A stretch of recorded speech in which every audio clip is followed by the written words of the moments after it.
बरमायाव गोरों फरायसाफोरनो आनन्दराम बरुवा बान्था राननाय हाबाफारि आसाम नाङैनो दिनै 2022 मायथाइनि एसएसएलसी आनजादाव 75 जौखोन्दो एबा बेनि सायाव नाम्बार लानानै उथ्रिसार जानो हानाय फरायसा फरायसुलिफोरनो आसाम सरकारा आनन्दराम बरुवा राङारि बान्थाखौ होयो।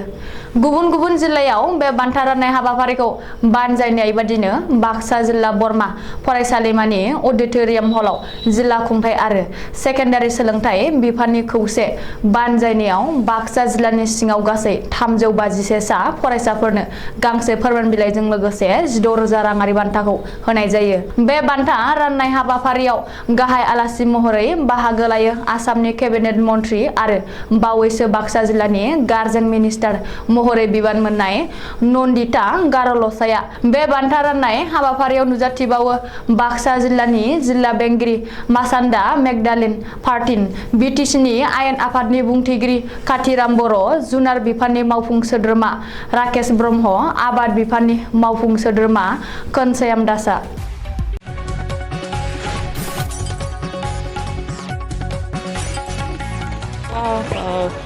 Awards for the students, which has been given by Honorable Chief Minister in all over Assam, has been given by some of the ministers in every district. I am here in Buxa.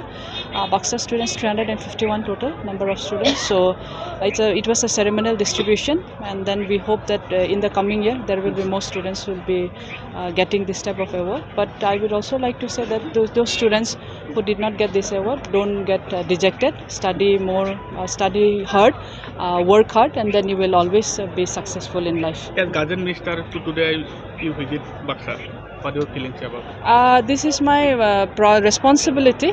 Responsibility to ako kobo na lage. Ito keneka koribo pare. Ito moi sam. Okay, thank you.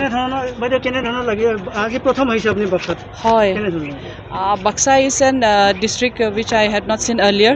Moi aji khali ahisu apunar DC office to humaisu. Moi sam aru district or keneka ase. Tothapi moi bhabisu mane this is a district which will come and which will grow.